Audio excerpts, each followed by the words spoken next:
Hello students, capacitor में dielectric insert करने के क्वेश्चन बहुत ही कॉमन है। एक क्वेश्चन मैंने लिया है, कॉन्सेप्चुअल है। आइए क्वेश्चन देखते हैं क्या है। आपको एक सर्किट गिवन है।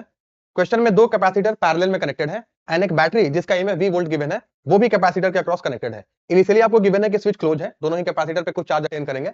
फिर इसको ओपन करके दोनों ही कैपेसिटर में डाइलेक्ट्रिक इंसर्ट कर दिया गया। तो आपको बताना है कि जो इनिशियल एनर्जी स्टोर था पूरे सिस्टम में एंड फाइनल एनर्जी जो स्टोर रहेगा पूरे सिस्टम में, उसका रेशियो क्या होगा। सबसे पहले सर्किट को बिफोर में गिवन है कि स्विच क्लोज है, दोनों कैपेसिटर क्या है, पैरेलल में बैटरी के कनेक्टेड रहेंगे। दोनों ही कैपेसिटर के अक्रॉस देखोगे पोटेंशियल कितना होगा V, तो दोनों पे चार्ज कितना आएगा, प्लस CV, माइनस का CV, plus CV and minus का CV।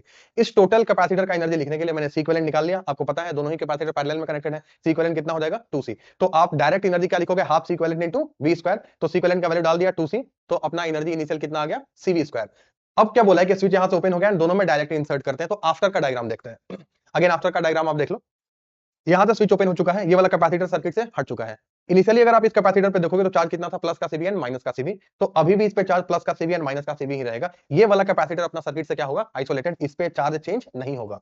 अब देखो ये वाला कैपेसिटर अभी भी बैटरी के अक्रॉस कनेक्टेड है एंड दोनों में हमने डाइलेक्ट्रिक डाल दिया है। आपको पता है डाइलेक्ट्रिक डालते हैं कैपेसिटेंस क्या हो जाता है, चेंज हो जाता है। इसका कैपेसिटेंस हो गया KC एंड इसका कैपेसिटेंस हो गया है KC। अब मैं क्या करता हूं, अगेन इस पूरे दोनों कैपेसिटर का मैं टोटल एनर्जी लिख लेता हूं। अगर आप ध्यान से देखोगे इस कैपेसिटर के अक्रॉस पोटेंशियल डिफरेंस चेंज नहीं हुआ है, तो इसका मैंने एनर्जी लिखा है हाफ, जो कैपेसिटेंस पहले C था अब KC हो चुका है, तो half KC V square, plus इस वाले कैपेसिटर का चूंकि चार्ज कांस्टेंट है तो इस वाले कैपेसिटर का आप एनर्जी लिख लो Q स्क्वायर बाई 2C से लिखना ज्यादा कन्वीनियंट है। तो यहाँ पे मैंने क्या लिखा, Q स्क्वायर, इसका चार्ज CV चेंज नहीं हुआ है तो CV का whole square divided by 2 into C। C की जगह मैंने क्या लिखा है KC, क्योंकि इसका कैपेसिटेंस चेंज हो चुका है। इसको आप ऐड करोगे तो U फाइनल कितना आ जाएगा, 26 CV स्क्वायर डिवाइडेड बाई 10।